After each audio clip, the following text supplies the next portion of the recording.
हाँ तो my dear student, यदि आप क्लास 12 का स्टूडेंट हैं क्या, यदि आप क्लास 12 का स्टूडेंट हैं और 2025 में क्या है, 2025 में बिहार बोर्ड इंटर का एग्ज़ाम देने वाले हैं। किसका?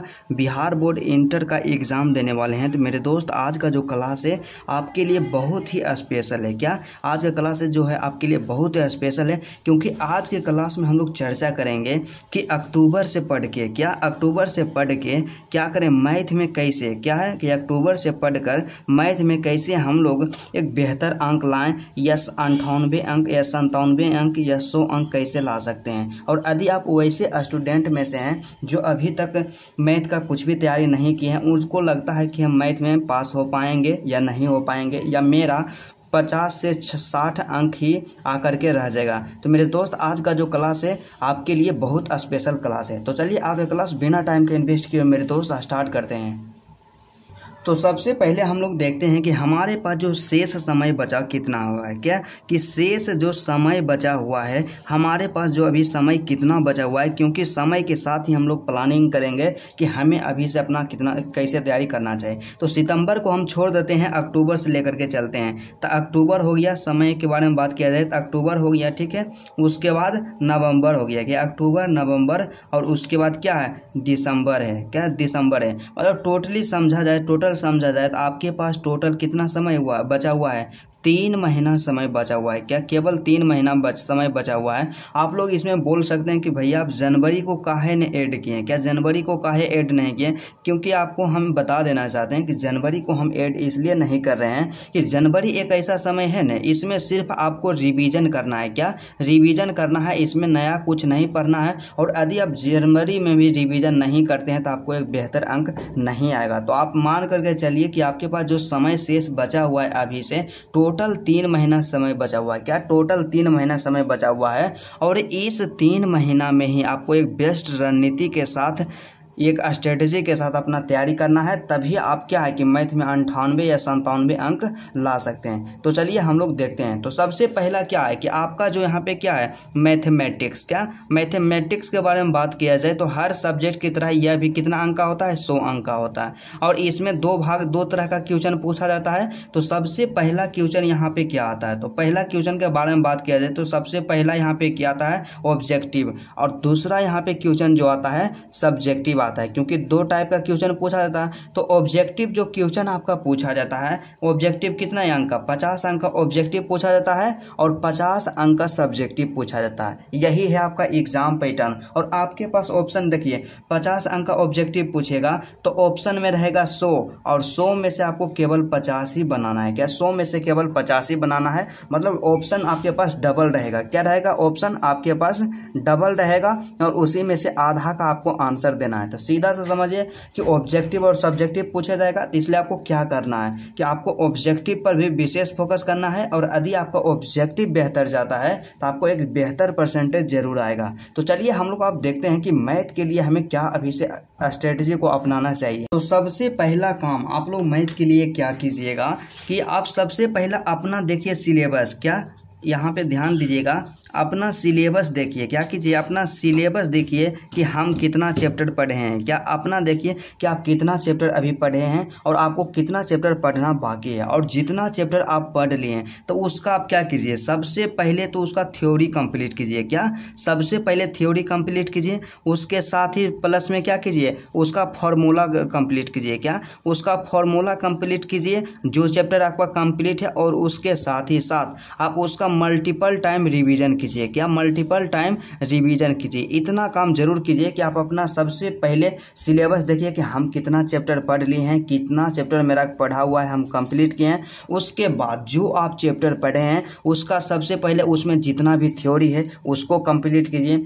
उसमें जितना भी फार्मूला बताया गया है उसको आप कंप्लीट कीजिए, और उसका जितना से जितना बार हो सकता है आप रिवीजन कीजिए। ठीक है, उसके बाद बात आता है कि क्या है कि हमें मतलब कि और क्या करना चाहिए मैथ को स्ट्रॉन्ग करने के लिए। तो मैथ को स्ट्रॉन्ग करने के लिए आपको क्या करना चाहिए, तो आपको 2 बुक की आवश्यकता है। सबसे पहला क्या है, सबसे पहला है क्वेश्चन बैंक। क्या आपके पास क्वेश्चन बैंक होना चाहिए, आप कोई भी पब्लिकेशन का क्वेश्चन बैंक लीजिएगा। और प्लस में दूसरा का यहाँ पे क्या है कि मॉडल पेपर होना चाहिए। क्या होना चाहिए, मॉडल पेपर होना चाहिए। आपके पास 2 बुक जरूरी है आपके एग्जाम के लिए। तो आप 2 बुक परचेज कीजिएगा। पहला क्या हो गया क्वेश्चन बैंक और दूसरा यहाँ पे क्या है मॉडल पेपर। तो आप यहाँ से कीजिएगा क्या, तो देखिए यहाँ पे जो क्वेश्चन बैंक है ना, तो क्वेश्चन बैंक में आपको क्या करना है कि चैप्टर वाइज, क्या चैप्टर वाइज PYQ क्वेश्चन तैयार करना है। क्या चैप्टर वाइज PYQ क्वेश्चन तैयार करना है, जो कि क्या हो 2011 से, क्या 2011 से 2024 तक जितना भी प्रश्न पूछा गया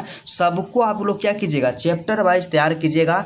चाहे वह क्वेश्चन क्या हो, चाहे वह क्वेश्चन ऑब्जेक्टिव हो या सब्जेक्टिव हो, दोनों को आप लोग कंप्लीट कीजिएगा। तो क्वेश्चन बैंक में हम हमेशा आपको सजेस्ट करते हैं कि आप लोग क्या कीजिएगा ब्रिलियंट का क्वेश्चन बैंक ले लीजिएगा। क्या ब्रिलियंट का क्वेश्चन बैंक ले लीजिएगा और ब्रिलियंट में चैप्टर वाइज दिया हुआ रहता है। तो आप क्वेश्चन बैंक निकालिएगा। तो सबसे मान लीजिए एक पहला चैप्टर निकालिए, इनवर्स निकालिए। क्या इनवर्स निकालें क्वेश्चन बैंक में। तो इनवर्स में आप देखिए कि उसमें कितना ऑब्जेक्टिव पूछा गया है उसको कंप्लीट कीजिए, उसके बाद सब्जेक्टिव को कंप्लीट कीजिए। इस तरह से पूरा कंप्लीट कीजिए, जितना आप पढ़े हैं ठीक है उतना आप कंप्लीट कर लीजिएगा।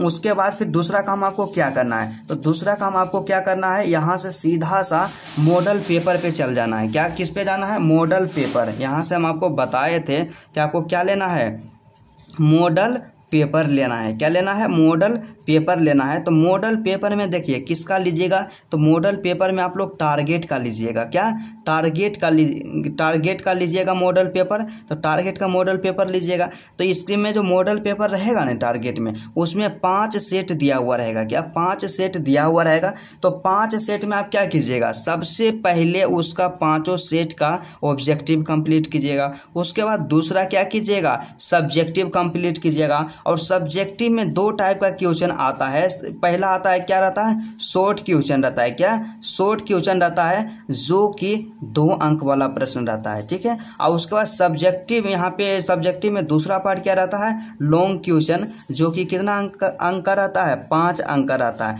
तो दोनों को आप लोग क्या कीजिएगा, कंप्लीट कर लीजिएगा 5 सेट। इस तरह से 5 सेट रहेगा और मॉडल पेपर के 5 सेट आप लोग कंप्लीट कर लीजिएगा और एग्जाम में इससे बाहर नहीं आएगा। और इसके अलावा और आपको कुछ बात पे ध्यान देना है। तो सबसे पहला चैप्टर यहाँ पे क्या है, कुछ प्रमुख चैप्टर है जिसको यदि आप तैयार कर लेते हैं तो एग्जाम में क्या है 100 अंक का यदि प्रश्न पूछा जाएगा, तब 100 में से 100 जरूर अटेम्प्ट कीजिएगा। क्या 100 में से 100 आप जरूर अटेम्प्ट कीजिएगा। तो सबसे पहला यहाँ पे आता है चैप्टर आता है कैलकुलस में ही क्या आता है, समाकलन आता है। क्या आता है, समाकलन। तो देखिए समाकलन जो चैप्टर रहेगा ना, तो आपको एक चीज और ध्यान रखना है कि कई ऐसे स्टूडेंट होते हैं जो कि डॉक्टर केसी सिन्हा, क्या केसी सिन्हा के बुक को फॉलो करते हैं, लेकिन अभी से ही आपको क्या करना है, इस बुक को फॉलो करना बंद कर देना है। जितना आप पढ़े हैं उतना आपके लिए काफ़ी है। और अभी से आपको किसको टारगेट लेकर के चलना है, तो अभी से आपको क्या करना है, NCERT, क्या NCERT बुक को